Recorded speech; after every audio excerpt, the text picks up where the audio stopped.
Kenapa macam tak jadi je mi segera saya ni? Dah ikut arahan dekat paket ni. Tapi macam ada kelemahan pula. Macam tak cukup pula arahan pada paket ni.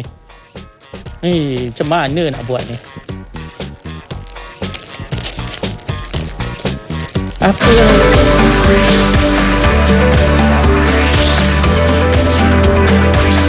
Didik TV KPM. Hai, Assalamualaikum dan salam sejahtera kepada semua murid-murid yang sedang menonton maupun cikgu-cikgu yang sedang menonton. Saya ucapkan selamat menonton tahap 2 Didik TV KPM. Apa khabar semua?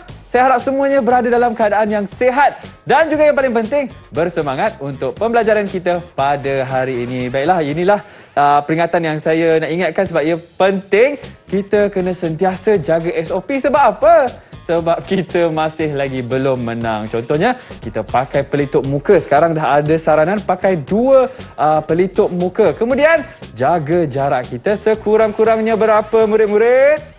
1 meter, ya. 1 meter dari orang sekeliling kita. Dan juga kita kena sentiasa rajin cuci tangan kita menggunakan sabun dan juga gel sanitasi tangan. Okey, baiklah. Dah ada macam-macam dekat depan saya ni. Nampak macam kita nak sarapan. Apa kata? Kita panggil cikgu kita untuk hari ini. Mana cikgu? Cikgu, Assalamualaikum. Cikgu Sazril. Waalaikumsalam, Hussein. Apa khabar? Sihat, Alhamdulillah cikgu.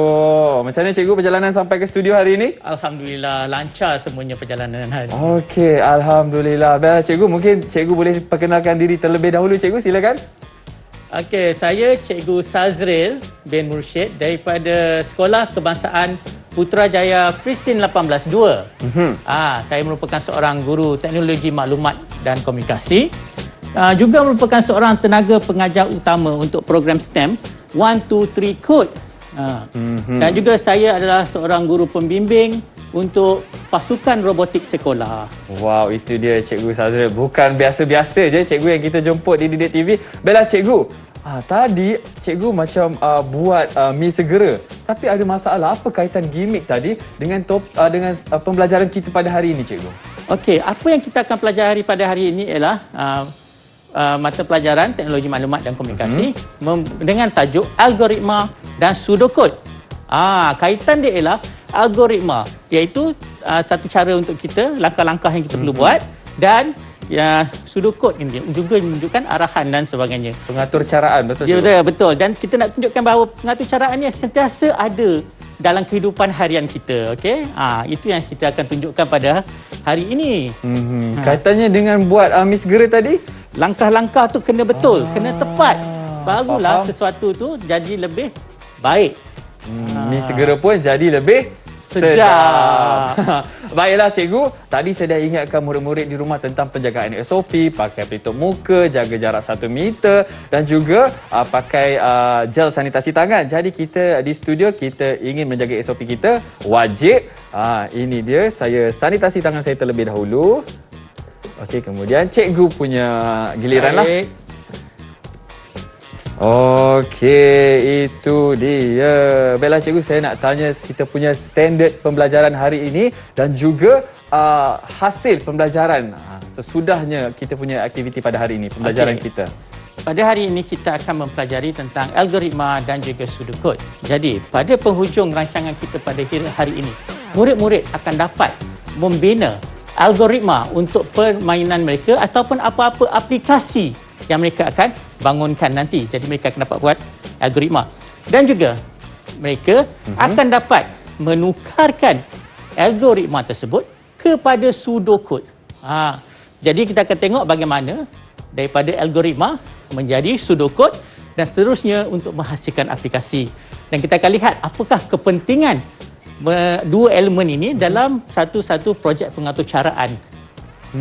Itu dia, daripada algoritma ke pseudocode. Cikgu, kali pertama kalau saya melalui pembelajaran saya lah cikgu, coding ni, kod pseudocode dan juga algoritma ni saya belajar masa di universiti cikgu. Tapi sekarang sudah dimasukkan aliran dalam sekolah rendah tahap 2. Betul, sebab kita kena ingat pada zaman sekarang, pada masa sekarang, programming atau coding, pengaturcaraan atau coding ini satu yang amat penting. Dan tidak ada lagi halangan yang mengatakan peringkat universiti sahaja yang boleh membuat pengaturcaraan, boleh membuat coding, kerana terdapat ramai di luar sana murid-murid kita walaupun berumur 10 tahun, tahun 4 telah pun boleh membuat pengaturcaraan, telah pun boleh buat coding. Jadi untuk memberikan lebih banyak pendedahan kepada mereka, kita perlu mulakan daripada awal dan tidak ada masalah bagi murid-murid tahun 4 untuk tahun 4, 5 dan 6 untuk membuat coding dan programming ini. Faham, baiklah. Tentunya banyak lagi perkongsian dan pembelajaran yang akan kita kongsikan. Kita akan kembali selepas ini. Jangan ke mana-mana, terus setia bersama Tahap 2 Didik TV KPM.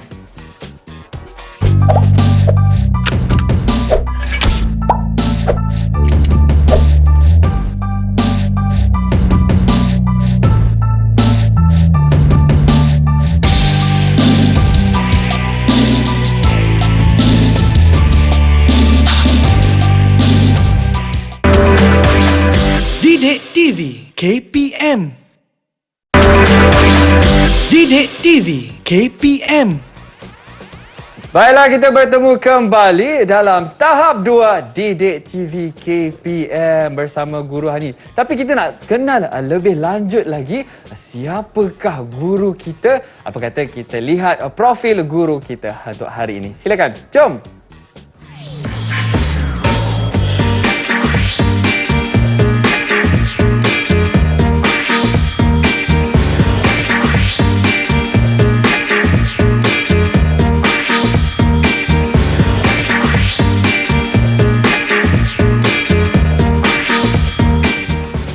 Ya, itu dia Cikgu Sazril. Baiklah Cikgu, saya dah nampak roti bakar ni. Kebetulan pagi tadi saya terlupa nak sarapan Cikgu. Apa yang akan kita lakukan ni Cikgu? Kita akan belajar tentang algoritma tadi yang saya cakap kan? Betul. Dan algoritma ni ada kaitan dengan kehidupan harian kita. Tapi sebelum itu, saya nak bagi satu definisi dulu. Apakah yang dipanggil algoritma? Algoritma. Okey, algoritma adalah satu urutan langkah-langkah atau arahan untuk menyelesaikan atau melaksanakan satu-satu tugasan. That means kalau kita ada apa-apa yang kita perlu selesaikan, kita perlu buat, itu adalah algoritma. Saya ulang Cikgu. Algoritma adalah langkah-langkah atau arahan untuk kita menyelesaikan sesuatu masalah. Atau tugasan. Atau tugasan. Ya. Okey. Jadi, supaya murid-murid tidak lupa, mari saya lekatkan di sini. Apakah dia? Algoritma. Okey. Baik. Tadi kita ada masak mi segera kan? Betul. Cikgu masak, bukan kita. Cikgu masak Oh tadi. ya, saya yang masak tadi. Cikgu seorang je. Alah, janganlah. Okey, Malu okey. saya. Okey. Bila kita masak mi segera tadi, kalau kita lihat pada paket tu, arahan tu tak lengkap. Sebab dia hanya ada 3 step sahaja. 3 langkah sahaja. 3 langkah saja yang dia ada pada paket mi segera tu. Okey, bagi saya yang tak pernah masak mi segera, tak jadi. Saya masak tadi. Faham? Jadi selepas saya buat kajian masa break tadi, saya dapati dia memerlukan lebih banyak langkah. Yang secara terperinci. Secara terperinci. Jadi untuk kaitkan dengan itu, apa kata, saya rasa Mosin pun lapar ni. Tengah tengok tu kan. Tengah tengok Bukan roti tu kan. bau pun boleh dapat ni, Cikgu. Okey. Apa kata Mosin buat satu set roti bakar. Satu set roti bakar. Mengikut kesukaan Mosin sendiri. Okey. Dan terangkan apa yang Mosin buat semasa Mosin buatkan roti bakar tersebut. Okey, Apa boleh? kata? Silakan. Silakan saya mula. Okey, pada awal pagi selepas saya bangun tidur, mandi, sebelum saya keluar daripada rumah, saya akan bersarapan dan antara sarapan yang saya suka adalah roti bakar bersama inti yang saya gunakanlah. Yang pertama saya akan ambil roti yang belum dibakar. Saya akan masukkan ke dalam alat pembakar roti. Okey, saya masukkan dan tunggu beberapa minit sehingga roti terbakar. So, bukan roti terbakar, roti termasak dan dia akan lompat kan? Ya. Jadi, jadilah seperti ini. Mosin, apa kata pakai Oh, sarung tangan. sarung tangan Mosin Alamak, dulu. lupa pula. Pakai sarung tangan dulu sebab bila kita menyediakan Betul. makanan, sarung tangan amat penting apabila kita menyediakan makanan. Kebersihan perlu dijaga. Ya, betul. Okey. Sudah kanan, kiri pula. Okey, adik-adik di rumah boleh nak cuba memandangkan kita ada pada waktu pagi ni, boleh bersama Abang Muhsin kita buat roti bakar sama-sama. Okey, bila roti dah siap dibakar, saya akan ambil dan saya akan pilih jam mana yang saya akan gunakan. Betul, kita ada mentega, kita ada jam orange, kita ada coklat. Dan kita juga ada favorite di Malaysia, kaya. Kaya, tapi favorite di hati saya coklat. Saya seorang lelaki yang sukakan coklat. Okey. Wah, cikgu, ini ada yang saya makan kat sini juga, cikgu. Okey, kita ambil coklat. Gunakan sudu untuk ambil coklat dan sapu rata pada permukaan roti. Rata. Kalau nak lebih boleh letak lagi. Okey. Kita letak dengan rata.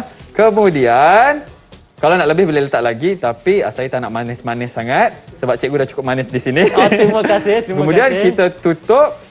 Dan terhidang untuk kita sarapan lah. Itu adalah cara saya. Oh, bagus. Betul, cikgu? Betul. Jadi, apa yang Muhsin terangkan tadi tu, kan, Muhsin hanya buat satu roti bakar di situ tadi kan? Betul. Tetapi, setiap langkah yang Muhsin buat tadi, adalah algoritma. Oh, ada kena-mengena juga dalam algoritma, cikgu? Ya, algoritma dapat ditemui dalam kehidupan harian kita. Apa-apa saja yang kita buat dalam kehidupan harian kita mempunyai langkah-langkah, mempunyai arahan. Jadi itu adalah algoritma. Jadi seperti yang kita lihat Muhsin buat tadi, satu step. Okey. Dan di sini saya ada buat satu algoritma untuk menyediakan roti bakar. Okey, satu ni. Ini resepi cikgu lah. Resepi saya. Okey, resepi saya. Roti bakar. Okey, mari kita lihat. Algoritma menyediakan roti bakar. Betul tak? Sama tak macam cara Muhsin tadi? Okey. Ambil 2 keping roti. Okey. Bakar roti dalam pembakar roti. Okey. Kita bakar. Okey. Pilih 2 sapuan. Oh, sebab saya jenis suka 2 layer. Oh, cikgu suka campur-campur. Okey. Keluarkan roti yang telah siap dibakar. Keluarkan roti yang siap dibakar. Letakkan sapuan pada roti yang telah dibakar. Okey. Dan kepitkan kepingan roti tadi. Okey, saya buat, cikgu lah. Dah buat tadi cukup. Oh, dah buat. Ni saya dah nak tambah lagi satu. Okey. Jadi kalau kita lihat di situ, itu adalah apa? Langkah-langkah tadi itu adalah algoritma. Segala apa yang kita buat dalam kehidupan harian kita memerlukan algoritma. Begitu juga dalam pengatur caraan atau coding. Dalam pengatur caraan dan coding, algoritma adalah benda yang pertama kita buat. Dalam satu-satu projek pengatur caraan, algoritma adalah item yang pertama. Kerana apabila kita dah buat algoritma, kita akan tahu bagaimanakah keseluruhan aplikasi ataupun permainan video yang kita akan buat tu. Tanpa algoritma, kita tak ada hala tuju. Dan bila tak ada hala tuju, sesuatu yang patutnya mengambil masa 2 minggu boleh sampai bertahun. Sebab kita tak ada hala tuju. Dan kita juga kalau kita lihat daripada contoh-contoh dalam dunia realiti lah. Contoh-contoh yang kita ada kan. Kita ada tentang kereta. Nak bawa kereta. Betul. Masuk gear, tekan clutch. Itu semua adalah algoritma. Cuma sebab ianya adalah kehidupan, kita tak panggillah benda itu sebagai algoritma. Kerana algoritma adalah terma di dalam pengatur caraan. Maksudnya setiap apa yang kita lakukan dalam kita punya kehidupan harian, setiap langkah, setiap perkara yang kita lakukan, contohnya macam cikgu katakan tadi, kita nak masuk kereta, kita nak bawa kereta, semuanya ada langkah-langkah yang tersendiri. Ya, betul. Jadi itu sebenarnya adalah algoritma. Jadi untuk ini saya ada satu algoritma untuk satu permainan. Untuk satu permainan yang boleh dirujuk dalam sumberku benda ni. Di rumah boleh cari di sumberku. Ya, boleh cari di sumberku. Okey, ini adalah algoritma untuk satu permainan video. Okey. Satu permainan video. Okey, algoritma itu mengatakan rama-rama. Kita ada rama-rama bergerak di bahagian atas dari kiri ke kanan. Okey. Jauh sangat tak nampak. Tak apa, cikgu boleh duduk. Saya dekat ke sini. Okey. Burung terbang di bahagian atas dari kiri ke kanan pada ketinggian yang sama dengan rama-rama tetapi lebih laju daripada rama-rama. Kucing berada di bahagian bawah dan boleh bergerak ke kiri dan ke kanan. Kucing boleh melompat. Boleh lompat untuk tangkap rama-rama. Okey. Jika kucing dapat tangkap rama-rama, kucing akan membawa rama-rama itu turun dan melepaskannya. Dan rama-rama akan berkata terima kasih. Dan beredar daripada situ. Dan setiap rama-rama yang ditangkap akan diberikan 1 skor. Diberikan 1 skor. Dan jika kucing tersentuh burung, kucing akan berbunyi au. Bunyi miau bukan au. Dan nyawa akan dan nyawa akan dikurangkan. Jika rama-rama menyentuh sempadan kanan paparan, rama-rama akan muncul di kiri paparan semula. Dan jika burung menyentuh sempadan paparan kanan, dia akan repeat ke sebelah kiri. Jadi itulah permainannya. Dan daripada algoritma ini, apa yang kita dapati ialah kita dapat kesan beberapa perkara. Kita ada kesan karakter yang ada dalam permainan tersebut. Kita ada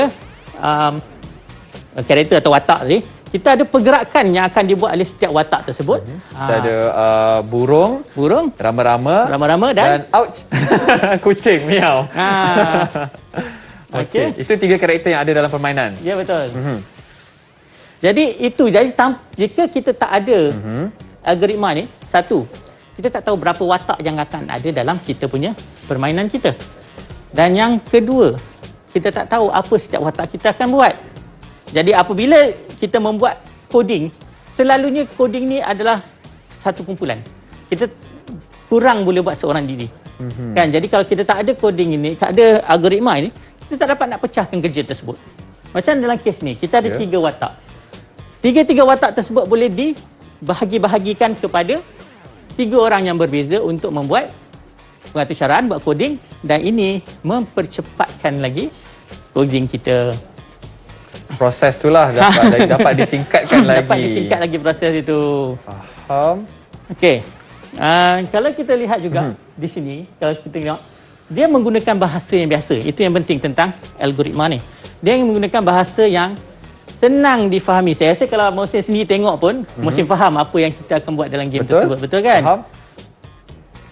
Dari apa yang cikgu cerita tadi, apa yang saya faham tentang permainan tadi, kita akan gerakkan kucing. Kalau kucing dapat tangkap rama-rama, bawa ke bawah dan lepaskan, kita akan dapat 1 markah. Tapi kalau murid-murid di rumah terkena burung dalam nak tangkap rama-rama tu, terkena burung pula. Dekat situ kucing akan berbunyi miau, and then kemudian kita akan kurang nyawa dekat situ. Betul. Dan kalau seperti yang kita lihat tadi, Mohsin tidak repeat, tidak mengulang balik apa yang ada dekat situ, dekat algoritma, tetapi Mohsin faham apa yang ada di dalam kandungan game kita. Betul. Dan permainan kita. Itu menunjukkan betapa pentingnya algoritma ini dibuat sebelum kita memulakan sebarang projek coding, projek pengaturcaraan. Jadi kita nak buat apa-apa, algoritma ini amat diperlukan. Okey, baiklah cikgu. Saya rasa saya nak main permainan yang cikgu terangkan tadi. Apa kata kita berehat seketika, kembali selepas ni dalam tahap 2 Didik TV KPM.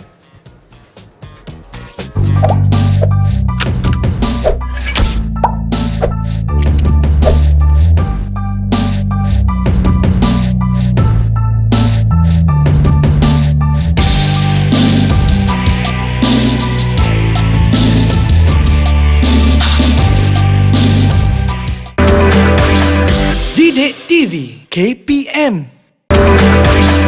Didik TV KPM. Hai murid-murid semua. Abang Mohsin harapkan semuanya masih lagi berada dalam keadaan yang bersemangat untuk pembelajaran kita hari ini. Baiklah cikgu, tadi kita dah belajar tentang algoritma.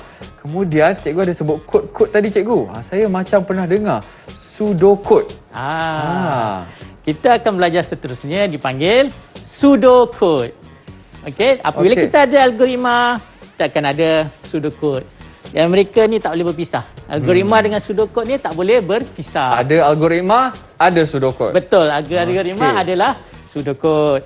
Okey, sebelum saya mula, biar saya bagi definisi apakah itu pseudocode. Okey, silakan cikgu. Pseudocode adalah satu set penyataan yang menyerupai bahasa atau cara. Menyerupai dia bukan bahasa atau cara. Dia menyerupai bahasa atau cara dengan menggunakan bahasa biasa. Dia menyerupai.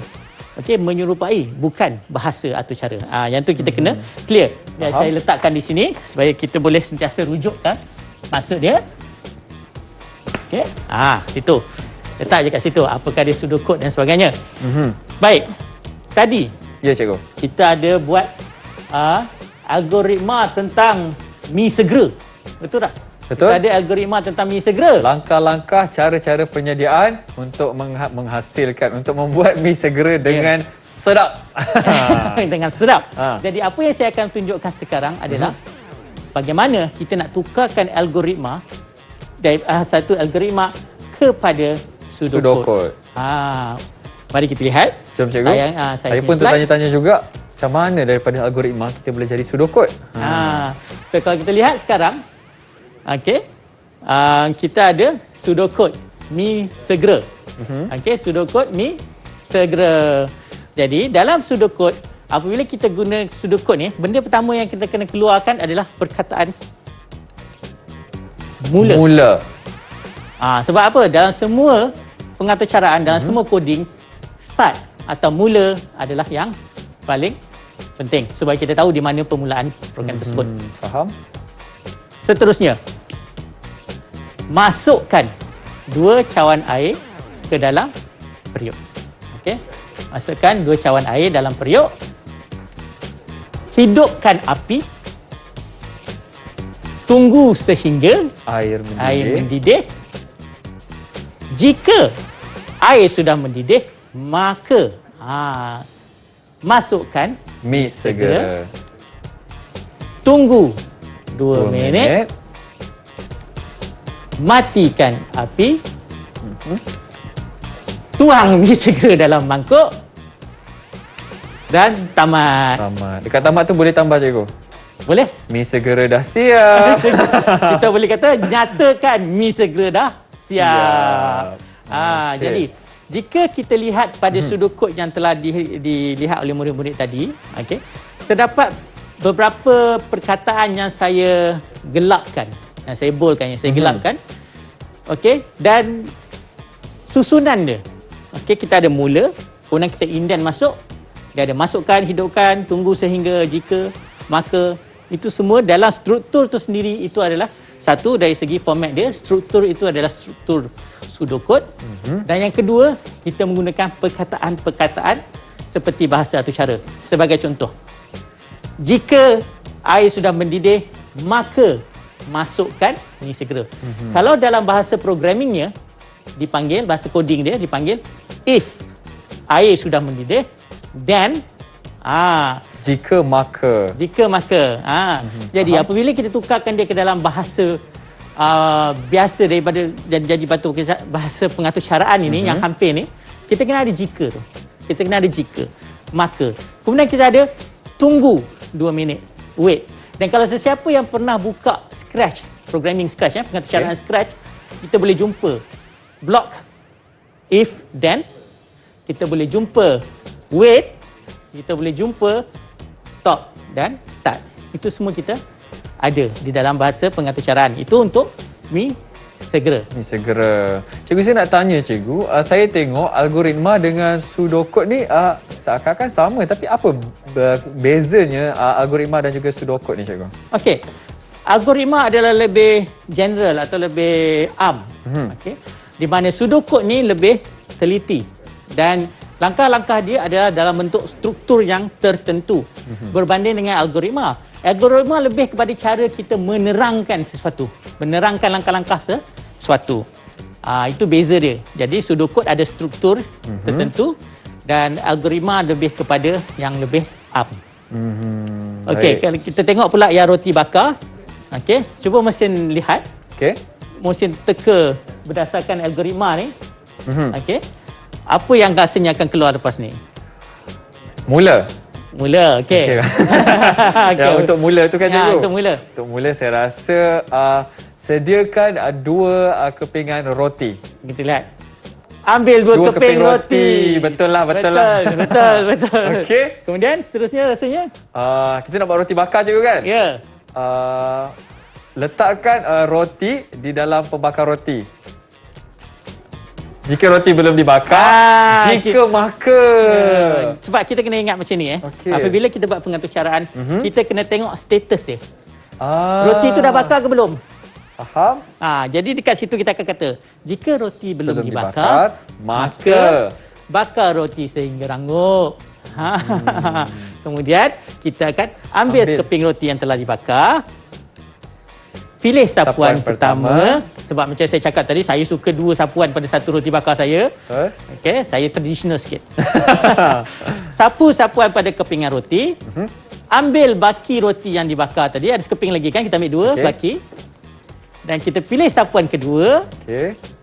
Sapu sapuan kedua pada kepingan roti. Dan jika kedua-dua kepingan roti telah disatukan, maka kepitkan kedua-dua roti. Okey. Alright, dan tamat. Itu adalah sudokot roti bakar. Ada betul sikit tadi cikgu. Betul. Cuma beza jika maka tadi. Sebab jika itu adalah lebih kurang. Apabila kita membuat pengaturcaraan, kita nak jadikan dia sudokot, kita tak boleh anggap sesuatu. Kita kena semak status sesuatu. Sebagai contoh, kita kata ambil 2 keping roti, terus bakar. Kalau roti tu dah dibakar, takkan nak bakar lagi. Daripada rangup jadi hangus cikgu. Okey, sorry, minta maaf. Tak apa, teruskan cikgu. Jadi kalau jadi itu perkataan yang kita perlu lihat dalam sudokot, dia lebih teliti. Okey, lebih teliti. Ni kita ada step dia, satu demi satu, semua proses tu. Sebab kita kena anggap yang akan baca kita punya sudokot ni adalah mesin. So itu sebab perkataan sudo tu maksud sesuatu yang hampir sama atau menyerupai. Alright?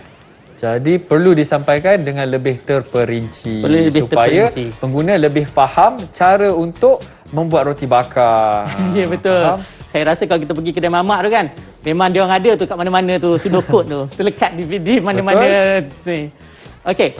Sekarang kita ada cakap tentang permainan kan. Kita ada buat satu permainan. Ada berapa karakter dalam permainan tu tadi? Ada berapa murid-murid? Okey, ikut Abang Mohsin. Kita ada rama-rama. Kita ada kucing dan kita ada burung cikgu. Ya, betul. 3 karakter. Kita ada 3 karakter. Tetapi apa yang kita akan buat sekarang, kita akan buat sudokot untuk 1 karakter atau 1 watak tersebut. Karakter yang mana tu cikgu? Yang kita pilih adalah rama. Jadi ingat tak, rama-rama tadi ada apa dia kena buat? Dia kena terbang. Okey, dia kena terbang kiri kanan dan dia kena sebut terima kasih dan sebagainya tadi kan. Kita ada algoritma tersebut. Jadi apa yang kita buat sekarang, kita pecahkan algoritma tersebut kepada beberapa sudokot. Jadi seperti biasa kita akan gunakan perkataan mula.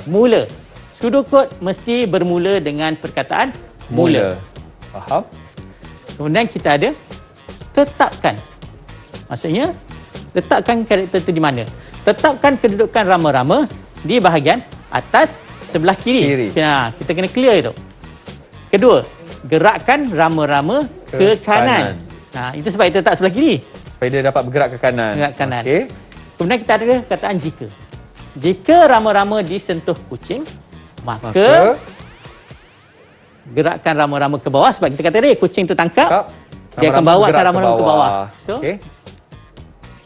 papar terima kasih. Sebab disebut terima kasih tadi kan. Sebab rama-rama dilepaskan kembali. Ya. Dan apa yang jadi selepas dia cakap terima kasih? Dapat 1 markah. Tambah betul. Nilai skor sebanyak 1. Ya. Kemudian kita ada satu lagi. Jika rama-rama disentuh burung, maka? Jika rama-rama disentuh burung, maka rama-rama sentuh burung. Disentuh burung. Rama-rama disentuh burung, maksudnya kuranglah satu nyawa. Maka lenyapkan rama-rama. Kita kena makan dengan burung. Faham. Dan keluarkan bunyi pop. Tapi sekarang ni, tadi kan kalau rama-rama tu kita mula sebelah kiri. Kalau dia dapat sampai ke sebelah kanan, dia mula sebelah kiri, dia pergi ke kanan. Dia pergi ke kanan, kadang-kadang saya kiri kanan menjadi macam ni. Dia pergi ke kanan. apa jadi apabila dia sampai ke kanan, dia kena buat apa? Dia kena Ulang balik. balik. Pergi ke arah kiri balik. Tetapkan balik kedudukan rama-rama di bahagian atas kiri dan kita akan ulang balik program Rama-rama akan tersebut. bergerak ke kanan semula. Dan kita tamat untuk sudokod burung. Rama-rama. Rama-rama. Rama-rama. Okey, ada untuk sudokod rama-rama. Jadi dengan cara ini, dengan cara ini kita dapat clearkan kat situ. Dan daripada sini pun kalau kita berikan sudokod ni kepada seorang yang faham pengaturcaraan, apa yang akan berlaku ialah dia akan convertkan, tukarkan itu kepada pengaturcaraan.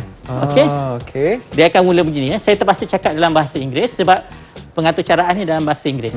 So dia akan bagi start. Set kedudukan rama-rama di bahagian atas sebelah kiri. Okey. Kemudian move rama-rama to right, ke kanan. Sebab dia kataan kanan tersendiri digunakan dalam bahasa Inggeris. Faham?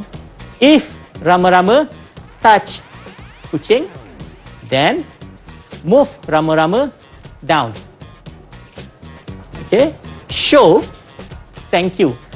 Semua yang saya sebut ni, semua yang saya sebut ini, kalau kita ikut satu demi satu, menggunakan pengaturcaraan Scratch, dah boleh buat. Kita hanya perlu tukarkan itu kepada blok. Bahasa blok Scratch tersebut. Jadi itu betapa pentingnya pseudocode. Kenapa ia dapat memudahkan kita membuat pengaturcaraan Scratch tersebut. Itu untuk satu karakter, cikgu, rama-rama. Tapi berapa lama untuk siap sesuatu karakter tu untuk satu karakter? Tapi dalam permainan ini kita ada 3 karakter. Biasanya berapa lama masa diambil untuk siapkan permainan ni, cikgu? Kalau seorang 3 hari. 3 hari? Kalau seorang, sebab dia memerlukan selalunya 1 hari untuk setiap karakter. Kalau karakter. yang game permainan yang mudah seperti inilah. Tetapi sekiranya kita ambil 3 orang, rasanya semuanya siap dalam masa 1 hari. Itu sebab kepentingan algoritma dan pseudocode supaya kita boleh pecah-pecahkan sprite ini dan memudahkan perancangan pengaturcaraan daripada mula sehinggalah akhir. Baiklah, cikgu, saya boleh pegang watak saya boleh buat watak rama-rama, cikgu boleh bawa watak boleh buat watak kucing. Kita kena cari seorang lagi, cikgu. Ya. Ramai lagi kita boleh cari sebenarnya. Sebab apabila kita buat permainan video ni, tak boleh buat seorang diri. Kena buat ramai-ramai. Kena buat ramai-ramai. Okey, betul, sebab algoritma dan juga pseudocode ni bukan orang kata perkara yang mudah, cikgu. Ya, betul. Kita perlu bekerja dalam berkumpulan untuk siapkan dalam jangka masa yang pendek dan juga hasil kerja tu lebih memuaskan dan baik. Memuaskan, terbaik. Okey, itu dia. Baiklah, cikgu, tadi saya cakap saya buat kucing, cikgu buat rama-rama, kita nak cari siapa yang buat burung. Jom, kita berehat seketika, saya nak cari siapa yang buat burung. Kembali selepas ini. Didik TV KPM. Didik TV KPM. Baiklah, kita bertemu kembali dalam slot tahap 2 Didik TV KPR dan sekarang kita telah berada di penghujung rancangan. Tapi kita belum habis di sini lagi. Jangan ke mana-mana, kita masih lagi bersama dengan Cikgu Sazril. Baiklah, cikgu, penafsiran tentang semua pembelajaran yang telah kita belajar pada hari ini, cikgu. Baiklah. Apa kita belajar pada hari ini ialah tentang algoritma dan juga pseudocode. Jadi sebelum saya pergi kepada merumuskan ni, kita ulang balik definisi algoritma tersebut, iaitu satu urutan langkah-langkah atau arahan untuk menyelesaikan sesuatu masalah ataupun tugasan. Itu adalah algoritma. Dan apabila kita lihat pada pseudocode pula, ialah satu set pernyataan yang menyerupai bahasa atur cara. Itu yang penting, menyerupai bahasa atur cara. Sebab ianya akan memudahkan kita menukarkan pseudocode tersebut kepada pengaturcaraan kita. Okey. Dan apabila kita cakap tentang pseudocode dan algoritma, ianya adalah langkah-langkah penting sebelum kita memulakan pengaturcaraan. Kerana ianya akan menetapkan hala tuju kita. Ianya akan memastikan kita berada dalam skop permainan tersebut. Berada dalam landasan yang betul. Betul. Sekiranya kita tak ada algoritma, tak ada landasan, itulah yang berlaku kepada game-game yang tak siap-siap. Sebab sentiasa nak tambah benda, sentiasa nak add on, nak tambah lagi, nak tukar karakter, nak tukar watak, nak ubah programming. Sebab apa? Sebab tak ada algoritma. Kerana algoritma dan Sudoku ini perlu dipersetujui di awal mengatur caraan. Okey. Faham? Itulah kepentingan dia untuk meletakkan kita pada hala tuju algoritma, dan Sudoku pula untuk memastikan kita tahu setiap satu elemen dalam permainan kita, dalam aplikasi kita akan buat apa. Itu Jadi pseudocode. itu Sudoku. Itu saya dah terangkan. Sekarang cuba tengok dekat skrin. Okey. Okey. Ada dua teks di situ. Dua kumpulan teks di situ. Okey. Ada dua kumpulan teks di situ. Apakah yang mana satu pseudocode, yang mana satu algoritma? Ini soalan untuk saya, cikgu. Soalan untuk siapa untuk lagi Mohsin. kan? Untuk murid-murid di rumah. Okey, saya jawab, cikgu. Melalui yang terpapar di kaca TV, yang di sebelah kiri, yang ambil dua keping roti, kemudian bawahnya bakar roti dalam pembakar, itu adalah algoritma.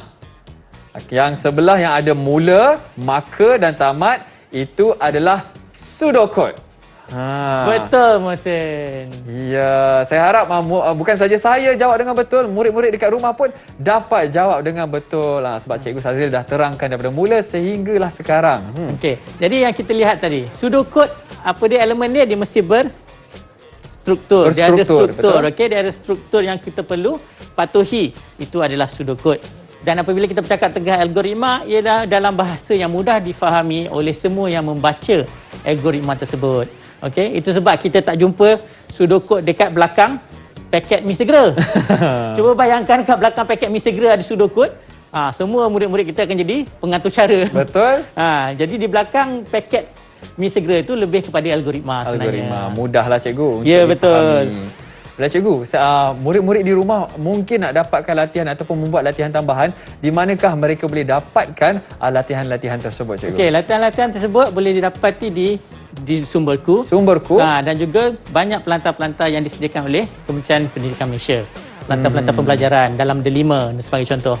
Di situ ada semuanya. Even Sumberku sendiri berada di dalam pelantar Delima tersebut. Jadi banyak di situ. Murid-murid boleh dapatkan latihan di Sumberku. Juga, ya, cikgu. saya nak bagilah satu latihan jugalah untuk murid-murid di rumah lah kan. Tengok sesuatu yang dibuat di rumah, cuba tukarkan perbuatan tersebut kepada algoritma dan pseudocode. Ini akan menjadi satu cara untuk kita melatih diri kita membangunkan algoritma dan juga pseudocode. Contohnya, cikgu? Contohnya, kita tengok mak kita memasak di rumah. Pergi tepi dia, tolong dia sambil tu catat apa yang dia buat. Kita akan ada dua benda yang kita akan dapati di situ. Satu ialah kita akan dapat algoritma dan pseudocode. Betul. Yang kedua, kita akan belajar masak. Betul. Satu lagi, cikgu. Ya. Cukup 10 hari mak masak, kita dah boleh keluarkan buku resepi. Kita boleh dapat. Itu. Algoritma adalah buku resepi. Algoritma adalah resepi. Pastikan ada bahan-bahan dia. Kemudian dia ada langkah-langkah dia. Dan langkah-langkah itu semua dapat difahami oleh semua orang. Itu dan tak ada bahasa atau cara dekat situ. Jadi ianya adalah algoritma. Resepi adalah algoritma sebenarnya. Baik. Jadi kehidupan harian kita ni penuh dengan algoritma. Semuanya berkait dengan algoritma dan pseudocode. Bila, cikgu, sedikit rumusan yang cikgu ingin kongsikan kepada murid-murid yang sedang menonton kita, cikgu. Okey. Yang rumusan yang paling penting yang saya sentiasa tekankan daripada awal rancangan ialah jangan lompat, jangan langkau membuat membuat algoritma ini. Sebab kadang-kadang algoritma ini sesuatu yang renyah. Pseudocode ini satu yang renyah. Tak dinafikan, ini satu yang amat renyah. Tetapi tolong jangan langkau membuat algoritma dan pseudocode kerana ianya akan memastikan kita dapat menjimatkan masa.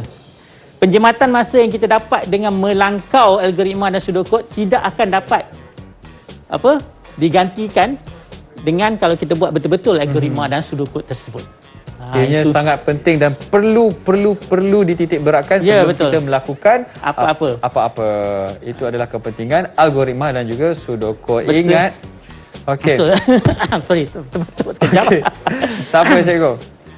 Dan cikgu, sedikit nasihat untuk murid-murid yang ingin belajar ataupun melanjutkan pelajaran lebih lanjut dalam bidang algoritma dan juga sudokod ni cikgu. Baiklah. Apabila kita nak melanjutkan pelajaran kita di dalam pengatur caraan ini, satu yang kita kena buat ialah kita kena teliti dan kita kena sentiasa memerhati, sebab apa yang kita buat sama ada dalam permainan video apa pun sebenarnya ada kaitan dengan dunia sebenar kita. Orang berlari. Okay, kita nampak orang tu berlari kan? Betul. Kita tak berfikir pun orang tu berlari. Tetapi apabila kita nak buat dia jadi programming atau cara, kita kena tukarkan dia jadi algoritma dan sudokod tersebut.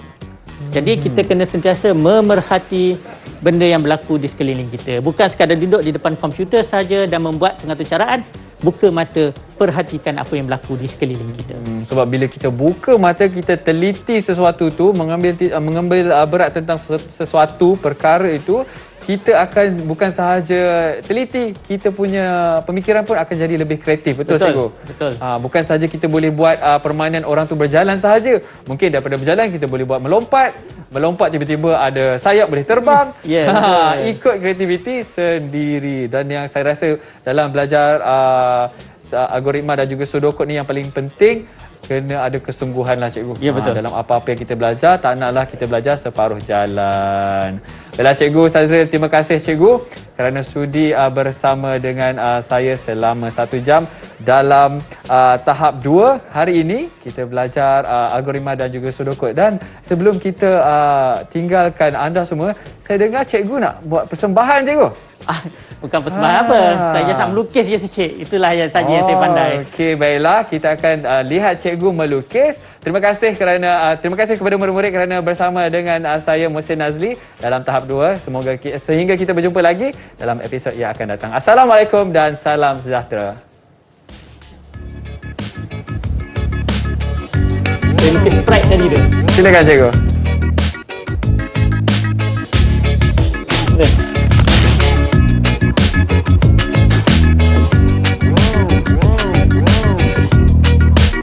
Merama cikgu? Rama-rama.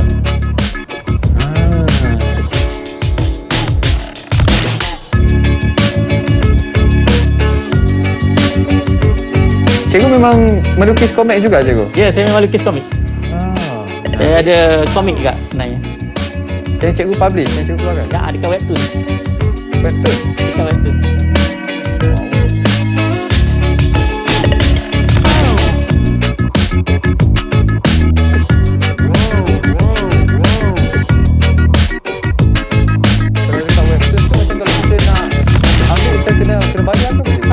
Kita yang dibayar.